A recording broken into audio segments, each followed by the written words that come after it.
પત્ની પતિને કે તમે મારા જ હગાની આખો દી પાડ કાઢતા હોય, કોક દીક તમારા મા બાપનો એકાદો વીક પોઈન્ટ તો કયો તો હાચા કહું. ઓલો કે એનો સૌથી મોટો વીક પોઈન્ટ ઈ કે માણા પારખવામાં કાચા. બેંકમાં જો કોઈ સારામાં સારી હોય ને તો એ SBI મને બહુ ગમે. એનો સ્ટાફ ગજબનો. એના જ કર્મચારીની ઘરવાળી જો ન્યા આવીને પૂછે ને કે તમે મને પ્રેમ કરો છો, તરત જ જવાબ દઈ દે કે 4 નંબરના કાઉન્ટર ઉપર જઈને પૂછો.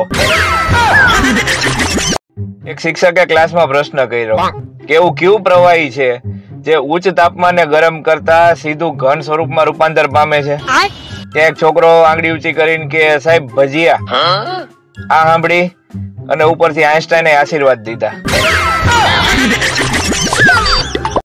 આ બાયુના બ્યુટી પાર્લર વાળાઓને વિનંતી કે ભલે ડબલ પૈસા લઈ લેજો, પણ જેમ વાળ સ્ટ્રેટ કરો છો એમ બાયુના જીભડા સ્ટ્રેટ થાય એવું કઈક કરો ને. પતિ પત્ની બે કાનના ડોક્ટર પાસે ગયા. પતિ કે ઈ સાહેબ સાંભળતી નથી. ડોક્ટર સાહેબ કે જો સંભળાતું ન હોય તો હું ઈલાજ કરું, અને જો સાંભળતી જ ન હોય તો વકીલ પાસે જવું પડશે. એક પત્ની પતિને કે ધારો કે હું તમારી બધી વાત માનતી હોય, કોઈ દી સામું ન બોલતી હોય, તમે કયો એમ કરતી હોય અને બધી વાતો સમજતી હોય, ત્યાં પતિ જોર જોરથી હસવા માંડ્યો. પત્ની કે કા? કે સાલું ધારી નથી શકાતું. કોકની સાથે તમારું વાહન અથડાય અને મોઢામાંથી જે પેલો શબ્દ નીકળે ને ઈ જ તમારી સાચી ભાષા, બાકી બધું ગ્રામર. સાસુ કે કુમાર ગઈ વખતે આવ્યા ત્યારે ઘણું જમ્યા હતા, આ વખતે કેમ ઓછું જમ્યા? ઓલો કે ગઈ વખતે મૂકવા આવ્યો હતો, આ વખતે લેવા આવ્યો છું. પતિ પત્ની ને કે ડોક્ટર ને બતાવવા ગયો તો ડોક્ટરે કીધું છે કે પોતા માટે સમય કાઢો. પત્ની કે ખાલી પોતા માટે શું કામ? કચરા વાસણ અને લુગડા માટે કાઢો ને, તો તમારા જીવનમાં શાંતિ મળશે. માણસને માણસ ઉપર વિશ્વાસ કેટલો? વન વે ક્રોસ કરતી વખતે બે સાઈડ જોવું પડે એટલો. આ દુનિયામાં બે પ્રકારના લોકો હોય છે, એક હાય કરી અને ગાયબ થઈ જવા વાળા, અને બીજું બાય કરી અને કલાક સુધી વાત કરવા વાળા. ડોક્ટર કે કેમ છે બેનની તબિયત આજે?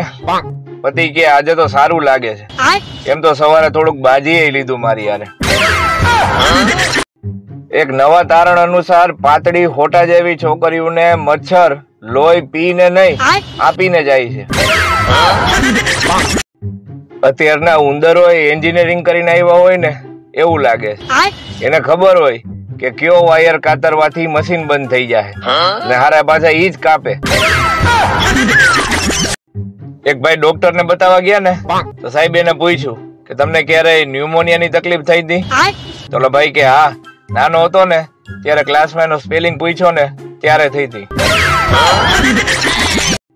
પત્ની ટક કરી અને પતિની બધી આદતો બદલી નાખે, પછી કે તમે તો બદલાઈ ગયા. પતિ કઈક દુખાવાનું ઇન્જેક્શન લઈને ઘરે આવ્યો ને તો પત્નીએ પૂછ્યું ઈ કે બહુ વાંધો નથી આવ્યો ને? ઓલો કે ના ના, નર્સ નો હાથ હાવ હળવો હતો. ઓલી કે બીજી બાજુ ઇન્જેક્શન દે તો સોયું નથી લાગતી અને અમારી વાતોય ખૂચે છે. બહુ ખુશી થાય જયારે અડધી રાત્રે ઊંઘમાંથી ઉઠીએ અને પછી ઘડિયાળ સામું જોઈ ત્યારે ખબર પડે કે હજી અડધું હોવાનું તો બાકી. સ્ત્રીઓ હંમેશા પુરુષોની ભૂલવાની આદત થી પરેશાન હોય અને પુરુષો સ્ત્રીઓની યાદ રાખવાની આદત થી પરેશાન હોય. આજે સવારે મેં સાસુમાને ફોન કરીને કીધું કે સાસુમા, તમારી દીકરી હવે મારું બધું કહેલું માને છે. સાસુમા કે કુમાર ઊંઘમાં લાગો છો હજી? આજે સવારે મેં સાસુમાને ફોન કરીને કીધું કે સાસુમા, તમારી દીકરી હવે મારું બધું કહેલું માને છે. સાસુમા કે કુમાર ઊંઘમાં લાગો છો હજી? ચકાની ઘરે મહેમાન આવ્યા ને તો સવારમાં 5 વખત ટોયલેટ ગયા. ચકાએ પૂછ્યું કે કઈ ગડબડ હોય તો દવા લઈ આવી? કે ના ના એવું તો નથી, પણ તમારી ઘરે નેટવર્ક ન્યા જ આવે છે. સુખી સંસાર માટેની 2 ટિપ્સ. વાઇફ જ્યારે બોલતી હોય ત્યારે શાંત રહેવું, અને વાઇફ જ્યારે શાંત હોય ત્યારે ન બોલવું, ટૂંકમાં મૂંગા જ રહેવું. ઘરમાં પુરુષોના ગુના થોડાક ગણાવું, પછી તમે ઉમેરજો. લાઈટ પંખા બંધ ન કરવા, પોતા થતા હોય ત્યારે પગલા પાડવા, નાઈને ટુવાલનો ગમે ઘા કરવો, બૂટ આડાવડા ઉતારવા. અને હવે તમે કયો. એક વડીલ ઘરે શ્રીખંડ લઈ આવ્યા, તો છોકરો જોઈ અને હાથ ધોયા વગરનો સીધો ડબ્બો ખોલવા ગયો. મમ્મી જોઈ ગઈ, આવીને એક ફડાકો માર્યો કે કેટલી વાર કીધું છે કે ખાવાની વસ્તુ લેતા પહેલા ફોટો પાડી અને સોશિયલ મીડિયામાં અપલોડ કરીને પછી જ ખાવાનું. જ્યારે સીધી આંગળીથી ઘી નો નીકળે ને સાહેબ, તો ઘી ગરમ કરી લ્યો. દર વખતે આંગળી ઊંધી કરવાની જરૂર ન હોય. પૃથ્વી ગોળ છે સાહેબ. બાયુ ઘરે ગેસ ઉપર ભજીયા બનાવે અને ભજીયા ખાવ એટલે પાછો ગેસ થાય.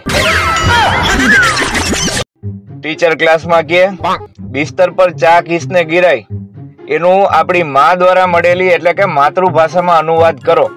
ત્યાં એક છોકરાએ ઉભા થઈને ચાલુ કર્યું કે આંધળીના, તને ખબર નથી પડતી, આ ધોયેલી ચાદરની પથારી ફેરવી નાખી, તારા બાપને કે ધોઈ દે. એક હિંમતવાન પતિની વાર્તા. પત્ની કે હમણાં જ હજી હું બ્યુટી પાર્લર માં જઈને આવી છું, કેવી લાગુ છું? તો પતિ કે કેમ બંધ હતું બ્યુટી પાર્લર? દણામ દણામ. વાર્તા પૂરી. કાલ રાત્રે તો ઊંઘવાની બહુ કોશિશ કરી, ઊંઘ જ ન આવે. પછી તો કંટાળીને હું હુઈ ગયો. એક ભાઈને એના પાડોશીએ પૂછ્યું કે તમે દર શનિવારે તમારી પત્ની હારે ઝઘડો કરો છો, પાછા સોમવારે એ કે સમાધાન કરી લ્યો છો, આનો ફાયદો શું? ઓલા ભાઈ કે એ નાની બચત યોજના છે, એનાથી તમારે રવિવારના ખર્ચાથી મુક્તિ મળે. એટલે છોકરીઓ લગ્ન કર્યા વગર ફઈ અને માસી બની શકે, તો છોકરાઓ લગ્ન કર્યા વગર ફૂવા અને માસા કેમ ન બની શકે? જનતા જવાબ માંગે.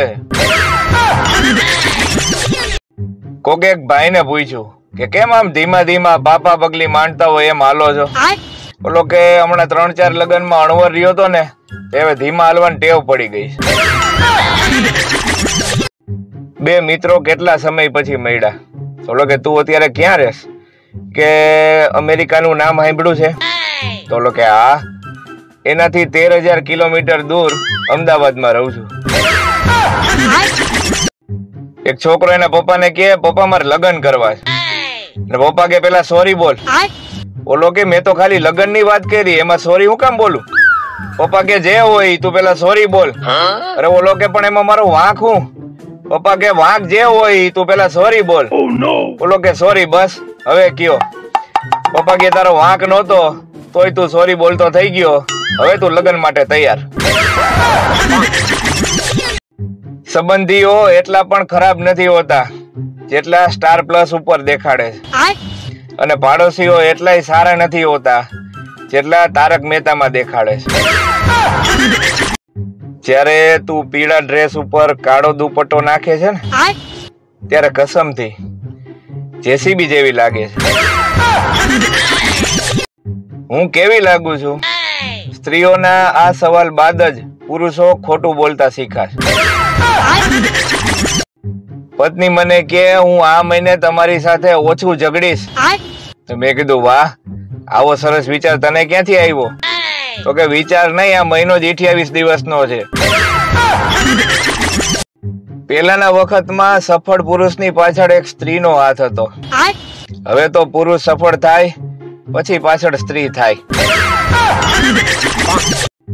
વેલેન્ટાઇન ડે તો આખા વર્ષમાં એક જ વખત આવે, બાકી તો રેવા દે, જવા દે, ભાગવા દે, અખેથી જીવવા દે, આ ચાલુ હોય.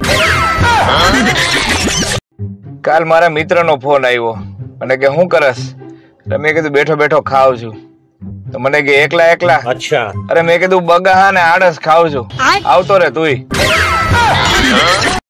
એક પતિ એની પત્નીને કે મારે તો ડાઈ છોકરી યારે પરણવું હતું. અચ્છા. તો ઓલી કે પણ કોઈ ડાઈ હોય ને તમારી યારે પરણે જ નહીં. ઓલો કે બસ મારે ઈ જ કન્ફર્મ કરવું હતું. એક ભાઈએ ગ્રુપમાં મેસેજ મૂક્યો કે હું પરણી ગયો. અચ્છા. ત્યાં નીચે એકની કોમેન્ટ આવી કે વ્યક્તિગત સમસ્યાના રોદણા ગ્રુપમાં રોવા નહીં. એક ભાઈએ ગ્રુપમાં મેસેજ મૂક્યો કે હું પરણી ગયો. અચ્છા. ત્યાં નીચે એકની કોમેન્ટ આવી કે વ્યક્તિગત સમસ્યાના રોદણા ગ્રુપમાં રોવા નહીં. પ્રેમથી રે પત્ની, અચ્છા. વટથી રે વાઈફ, ઠીક હે. અને આખો દી ડખા કરે ઈ બાયડી. નાની નાની વાતોમાં ખુશી શોધી લઉં છું. બાઇક ચલાવતી વખતે ફ્લાઇટ મોડ ઓન કરી દઉં છું. નવરો પડ્યો તો ને તો સારો પતિ બનવા માટે એક હાવ કાળી પડી ગયેલી કડાઈને ઘસી ઘસી અને ચાંદી જેવી કરી નાખી. ઠીક હે. એ પતિનું ધ્યાન ગયું તો મને કે અક્કલ છે કે નહીં? મેં કીધું કા? તો કે નોન સ્ટિક હતી. કપૂર સૂંઘવાથી ઓક્સિજન લેવલ વધે. અચ્છા. એવું વાંચી અને મારી પાડોશના કાકા કરિશ્મા કપૂર, કરીના કપૂર અને સોનમ કપૂરના ફોટા સવારે હાથ 10 વખત ઊંઘે. ઈ તો ઠીક, પાછું ઓક્સિજન લેવલ વધી ગયું એમાં.